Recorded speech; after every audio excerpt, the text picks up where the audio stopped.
Good afternoon. Good afternoon, Honey.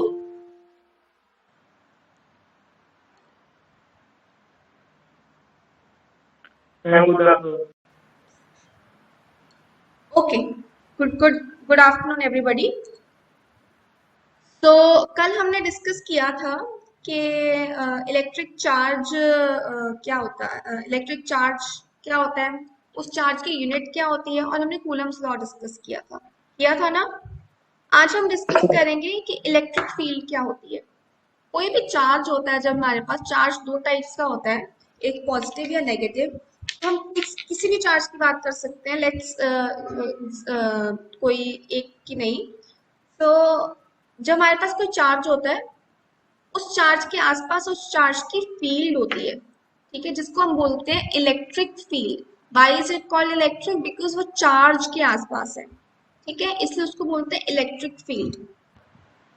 अब ये field को इस तरह से इमेजिन करो कि उस चार्ज के आसपास ये उस चार्ज का उसके आसपास वाली स्पेस में उसका इन्फ्लुएंस होता है, ठीक है, कि किस तरह का इन्फ्लुएंस है उस चार्ज का उसके आसपास वाली फील्ड, आसपास वाली स्पेस में।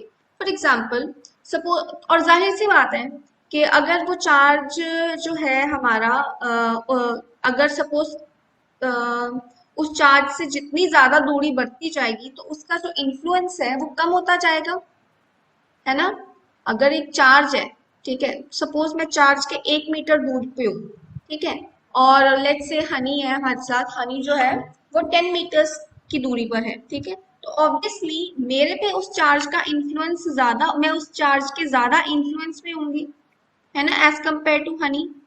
समझ पा रही हो इस बात को? इस तरीके से इमेजिन करो कि एक चार्ज है, उसके आसपास की जो जितनी भी स्पेस है, आसपास में दूर में जितनी भी स्पेस है, उस स्पेस का इन्फ्लुएंस है, उस स्पेस पे उस चार्ज का इन्फ्लुएंस है।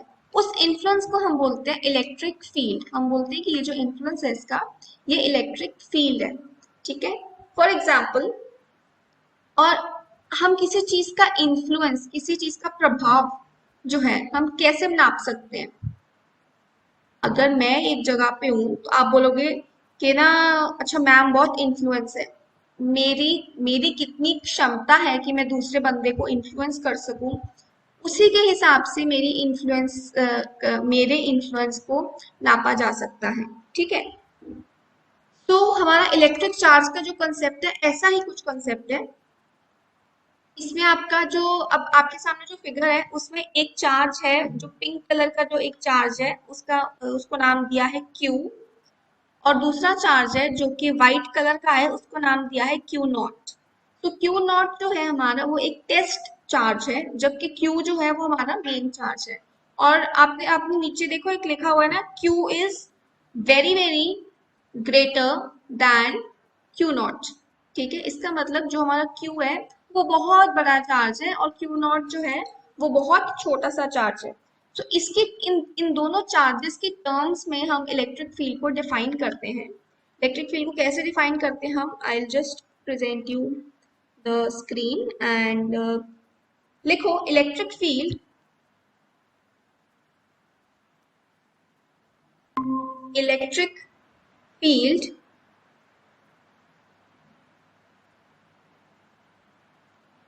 is said to exist is said to exist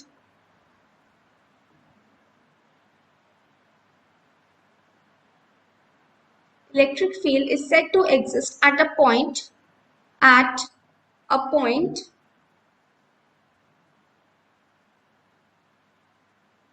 electric field is said to exist at a point if a test charge bracket में लिखो unit positive charge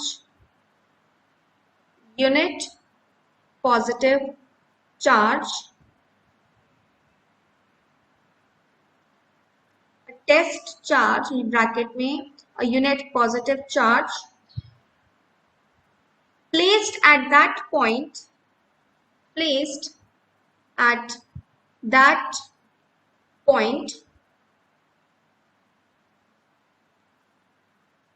placed at that point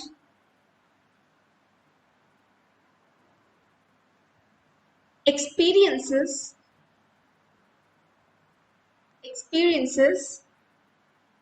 an electrical force. Experiences an electrical force. क्या लिखा हमने? An electric field is said to exist at a point if a test charge unit positive charge placed at that point experiences an electrical force. ये लिखा? Yes, ma'am.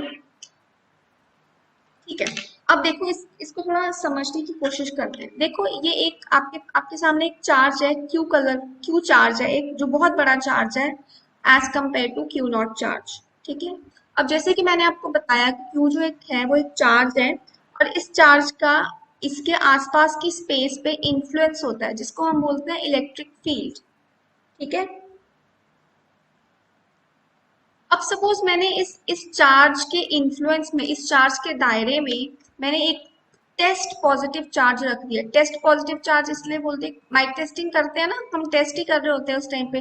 तो ये छोटा सा एक चार्ज है, इसको सिर्फ टेस्ट करने के लिए हमने मतलब इलेक्ट्रिक फील्ड को टेस्ट करने के लिए हमने इस चार्ज को क्यू के स्पेस में रख दिया।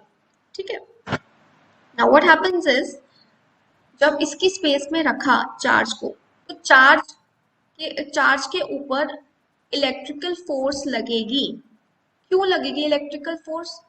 कल ही हमने पढ़ा था कि जो कूलम्स लॉ कहता है कि अगर हमारे पास दो चार्जेस हैं तो दोनों चार्जेस एक दूसरे के ऊपर एक इलेक्ट्रिकल फोर्स लगाएंगे। ठीक है, नाउ अब देखो आपके पास एक चार्ज है Q और एक चार्ज है Q नॉट। ये दोनों चार्जेस जो हैं एक दूसरे के ऊपर एक इलेक्ट्रिकल फोर्स लगाएंगे, बराबर? ठीक है, इतना समझ में आ गया? हाँ जी मैम। हाँ जी मैम। तो अब देखो कि Q नॉट जो छोटा वाला Q है ये बहुत छोटा है, तो ये फोर्स भी छोटी लगाएगा, और Q जो है वो बहुत बड़ा है तो फोर्स भी बड़ी फोर्स लगाएगा। Now what will happen is, now in दोनों की फोर्सेस का डिफरेंस इतना ज्यादा होता है कि यू कैन एक्चुअली फील कि जो Q नॉट है वो बहुत कम है। अब Q नॉट तो नेग्लिजिबल है और Q ही है जो कि मेन फोर्स लगा रहा है। तो Q क्या करेगा? अब ये Q की फोर्स बहुत ज्यादा है तो Q क्या करेगा? Q ना इस Q नॉट के ऊपर फोर्स लगाएगा। किस तरह की फोर्स हो सकती है? या तो पॉजिटिव फोर्स हो सकती है या तो नेगेटिव फोर्स हो सकती है। ठीक है, पॉजिटिव फोर्स या नेगेटिव फोर्स का मतलब है या तो रिपल्सिव फोर्स हो सकती है या तो अट्रैक्टिव फोर्स हो सकती है। अब ये रिपल्सिव होगी या अट्रैक्टिव होगी, ये कैसे समझ में आएगा? हम दोनों की चार्जेस देखेंगे। ठीक है, सो एक बात तो क्लियर हो गई कि जब हमने Q नॉट को Q के आसपास रखा तो Q नॉट के ऊपर जी कोई तो कोई फोर्स लगेगी, और वो फोर्स वो फोर्स क्या होगी? या तो Q नॉट जो होगा वो Q से दूर जाएगा, दूर जाने की कोशिश करेगा, या Q नॉट जो है या जो Q है Q या तो Q नॉट को दूर भेजेगा या Q नॉट को पास में अट्रैक्ट करेगा। अब इनमें से क्या सीन होगा ये हमें पता चलेगा किससे? Q नॉट के चार्जेस से, Q और Q नॉट के चार्जेस से। इतनी बात समझ में आ गई आप लोगों को? Is this clear? Yes, ma'am. I will have to cut short the class here. I will have to stop the class here in fact, क्योंकि मुझे जाना पड़ रहा है अभी, and we will continue this class. कल तो आपका SCA का लेक्चर है ना? So your lecture is now on Monday. We'll continue on Monday. You can exit the class. Quick, everybody. I have to leave. जल्दी exit कर दो. Everybody, leave the class.